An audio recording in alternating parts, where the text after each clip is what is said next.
Bom dia! Boa tarde, boa noite, se você está assistindo mais tarde. Olha, estou muito feliz que hoje a gente vai começar mais um livro. Que privilégio! Quem me conhece sabe que eu sou apaixonada pela Bíblia. E eu gosto de passar isso para outras pessoas. Quero incentivar você a começar a ler a sua Bíblia. Aqui nós temos mais de 200 vídeos no canal para você começar a aprender mais. Leia a sua Bíblia e também veja os comentários da Amiga Bíblia para te ajudar nisso aí, tá bom? Deus te abençoe. Então, vamos começar agora, como a gente começa sempre. Oi, meu nome é Juliana Cristina, você está no canal Amiga Bíblia, a nossa melhor amiga, que seja realmente a sua melhor amiga, a sua conselheira, quem te consola, quem te ajuda. A palavra de Deus faz isso na nossa vida e a gente vai falar até sobre isso. Hoje o visual tá totalmente diferente, né? Vocês estão vendo que eu tô de estampado. Eu amo estampas. Quem conhece eu de perto sabe que eu gosto de estampa, eu gosto de colorido, eu sou animada, sou falante, mas por que também eu tô com essa blusa? Além de eu gostar dessa blusa, né? Blusa nova, comprei nova, dei de presente pra mim, mas além disso, é porque nós estamos num momento muito polêmico, né?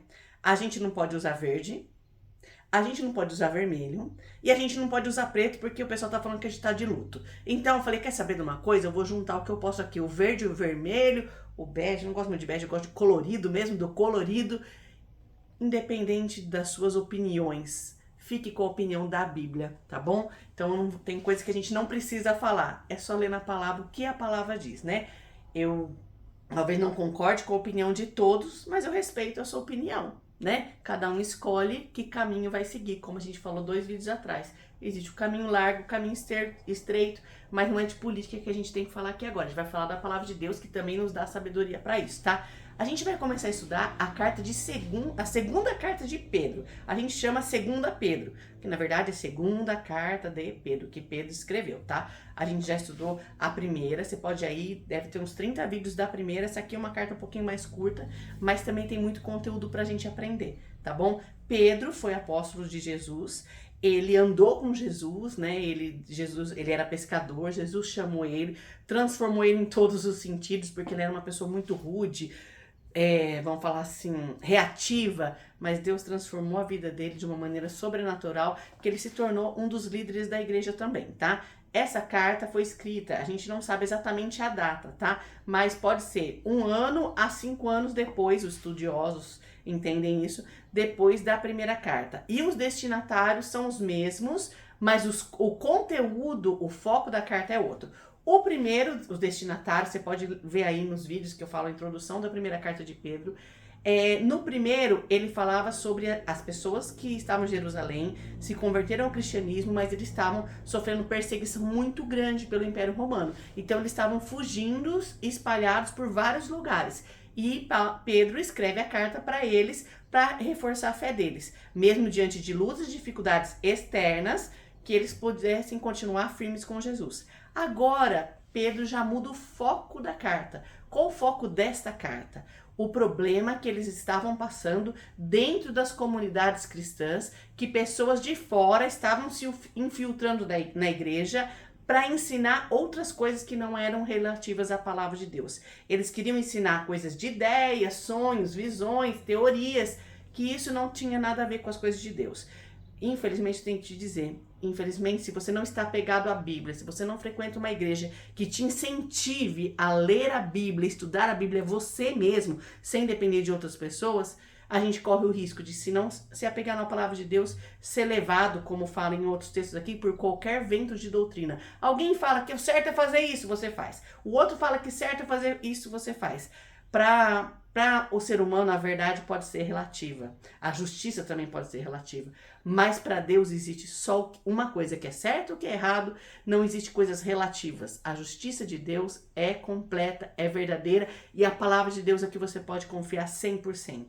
Se você começar a dar o primeiro passo de confiança, não posso falar assim, sem dúvidas que a Bíblia é a palavra de Deus, Deus vai te abrir o entendimento para que você possa aprender muito. Então vamos começar a carta aqui? Tô muito feliz, animada, é um privilégio poder gravar esse vídeo. Nosso propósito no canal, se Deus permitir, é gravar todo, pelo menos, o Novo Testamento. Então a gente completar um livro anterior e começar o outro, para mim me dá muita alegria, que você possa estar com a gente possa, tem bastante gente nova chegando, então a gente posta vídeo de segunda, quinta e sábado, tá? Então fica ligado aí, põe a notificação. Se receber, tenta assistir na hora que você está recebendo, para que você não se esqueça. Se de repente esquecer, pega um dia que você vai lavar louça, que você vai fazer alguma coisa na sua casa, um minutinho, maratona o canal Amiga Bíblia. Certo, gente? Então vamos começar então, né? Deus nos abençoe, nos dê sabedoria. Vamos lá. Simão Pedro, né? Servo e apóstolo de Jesus Cristo. Eu gosto de como ele começa a carta. Ele começa parecido com as cartas que Paulo escreveu. Ele não fala assim, eu sou apóstolo do Senhor. Infelizmente, hoje em dia, as pessoas correm atrás de muito título e se esquecem do que Jesus ensinou no Evangelho, né? Tem até no Evangelho de João, tem até um vídeo gravado sobre isso aí, mas agora não lembro qual deles aí, mas que fala sobre o quê? Que Jesus fala assim, quem quer ser o líder, que seja servo de todos. Quem ser o primeiro tem que ser o último. Então ele se denomina aqui Pedro, ele não fala assim, eu sou amiguinho de Jesus, eu sou apóstolo de Jesus, eu sei tudo, tal. Não, ele começa com humildade, eu sou servo. E depois ele fala apóstolo. Por que ele teve que falar que ele era apóstolo? Porque isso reforçaria a autoridade dele que ele tinha para escrever a carta, tá? Então, em primeiro lugar, ele não fala assim, sou apóstolo, eu sou servo. Eu gosto muito de denominar quando eu falo assim, Juliana Cristina, o que você é? Primeiro eu sou serva de Jesus. Depois eu sou esposa, depois eu sou mãe, depois eu sou empresária e sou da Amiga Bíblia e tudo mais. Mas em primeiro lugar, tem que ser serva do Senhor, tá? E às vezes hoje em dia tá pregando uma teologia por aí que, na verdade, parece que Deus é o nosso servo, entendeu? A gente pede, me ajuda, Deus me ajuda, mas tem que se colocar no nosso lugar, nós que somos servos do Deus Altíssimo, tá? Vamos continuar. É lógico que Deus também, ele nos abençoa, é um Pai amoroso que nos ajuda, mas ele não tá aqui para fazer só as nossas vontades, né? Nós que estamos aqui para servir, tá? Então, Simão Pedro, servo e apóstolo de Jesus Cristo, aqueles que, quer dizer, para quem são endereçados, são os mesmos, né? Mediante aqueles que, mediante a justiça de nosso Deus e Salvador Jesus Cristo, receberam conosco uma fé igualmente valiosa. Então a gente vai falar até de justiça aqui, vai falar de paz, coisa maravilhosa, mas a gente tem que falar assim, o cristão verdadeiro, ele recebe a justiça de Deus porque é mediante a fé. Até, eu vou ler um texto aqui, deixa eu abrir aqui, gente, Romanos 1, é um capítulo muito atual. Nossa, eu li com uma amiga minha essa semana. Ela falou, Ju, isso aqui é real, é pra hoje, né? A Bíblia é pra hoje, gente. Fala que é mais atual do que o jornal de amanhã. Mas vamos lá, Romanos 1, eu vou ler o versículo 16 e 17, diz assim.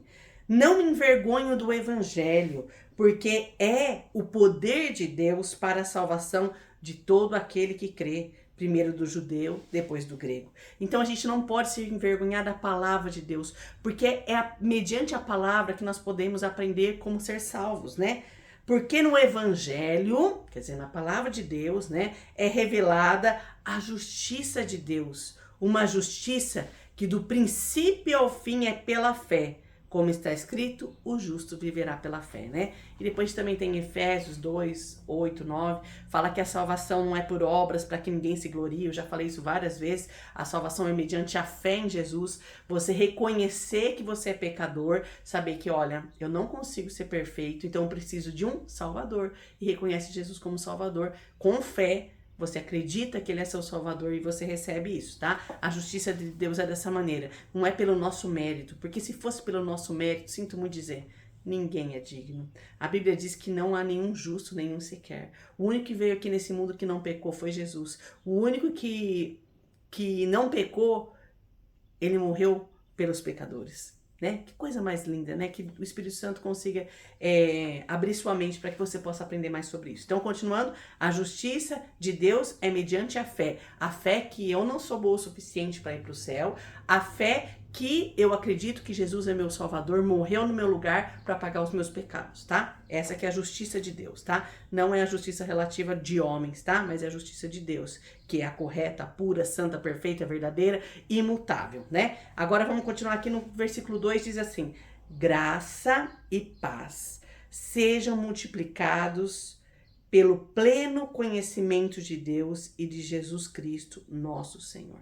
Eu já falei o que é graça. Graça é um favor merecido. Nós não merecíamos todas as coisas que Deus tem cuidado de nós, porque nós somos falhos, mas pela graça dele, ele nos abençoa, tá? Então, graça é de graça, lembra disso. É coisa que Deus nos dá que nós não merecíamos. Mas aqui também fala de paz. No vídeo anterior, eu até falei, o tema do vídeo era paz esteja com vocês.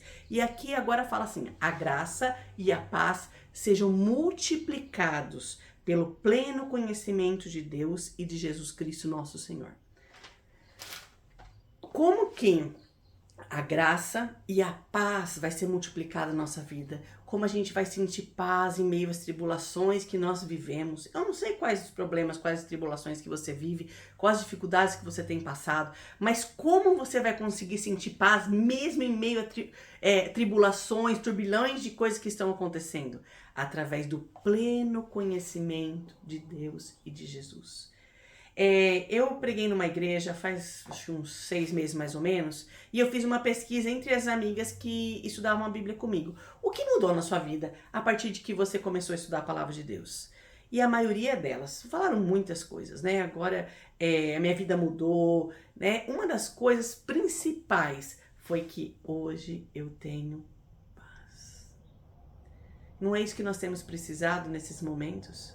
Que nós estamos vivendo na nossa vida, não só no nosso país, mas no nosso dia a dia, nós precisamos de paz. E o homem faz de tudo para procurar a paz. Só que a paz externa pode às vezes acontecer, mas a paz interna dos nossos pensamentos, dos nossos sentimentos, é só Deus que pode dar. E como que ainda Pedro fala, como que você consegue multiplicar a paz, a tranquilidade na sua vida? Através do pleno conhecimento de Deus. E como a gente pode conhecer mais a Deus? Através da palavra dele. Né? A gente pode tentar ir em alguns lugares, frequentar alguns lugares que se dizem religiosos, algumas igrejas, algumas reuniões, mas nenhum lugar maior você vai aprender sobre Deus do que na palavra dele. Ele deixou tudo escrito, o que você precisa saber está escrito na Bíblia. Então, como você vai ser multiplicado em paz lendo a palavra? Uma das coisas que eu digo, né, entre outras coisas que você pode aprender na palavra, é que você percebe que Deus, mesmo que não pareça, está no controle de tudo. Quando você sente que, mesmo que as coisas se abalaram, que as coisas estão complicadas, mas mesmo quando você sabe que nada pode separar do amor de Deus, Romanos 8 no finalzinho fala isso, nada pode nos separar do amor de Deus, nem a morte, nem a vida, nem a tribulação, nem dificuldade, nem espada, nem nada pode nos separar do amor de Deus. Quando você tem certeza disso e você está caminhando no caminho de Deus, no caminho de Jesus, essa paz invade seu coração. Quantos momentos na minha vida eu passei que era para sentar e chorar só, mas eu senti paz de Deus. Nós ainda estamos nesse mundo, nós não somos perfeitas, nem eu, nem você com certeza. Muitas vezes a gente fica angustiada, quer resolver as coisas com as nossas forças, os problemas, as lutas, a gente quer fazer do nosso jeito. Mas quando a gente sabe que Deus está no controle e não perdeu o controle, mesmo que pareça, Deus não perdeu o controle. Quando você sabe que o soberano Deus, ele cuidou de todos os detalhes da história, desde da criação até o tempo do povo no Egito, os profetas, até vir Jesus no tempo certo, você sente paz. Que você possa sentir essa paz que excede todo o entendimento. As pessoas falam assim, nossa, mas como você está sentindo essa paz? Como isso? Porque eu creio em Deus, eu sei que Deus, mesmo que eu não entenda o que esteja acontecendo, Deus está no controle. Em Romanos 8 também diz assim, todas as coisas cooperam para o bem daqueles que amam a Deus, dos que foram chamados segundo o seu propósito. Se você tem caminhado diante de Deus, tem andado no caminho do Senhor, lendo a Bíblia todos os dias, orando, buscando, fazendo parte de uma comunidade cristã, que isso também é muito bom, todas as coisas que acontecer vai cooperar para o seu bem. Por mais difícil que for, vai cooperar para o seu bem. Que você possa estar firme com Jesus, ter a paz que excede todo entendimento, se colocando diante de Jesus como servo, também pensando na justiça dele, que é pela fé, você crendo nele, sabendo que ele está no controle, e também que você possa sentir a graça e a paz, seja multiplicado na sua vida. Ó, Deus te abençoe, Deus te dê graça, alegria, sabedoria, que vem da palavra de Deus, que você tenha o pleno conhecimento da vontade de Deus. Isso é uma palavra-chave da carta, pleno conhecimento, que você tenha conhecimento através da palavra de Deus, do Deus único e verdadeiro. Ó, um grande abraço para você, bem cheiroso, e até o próximo vídeo.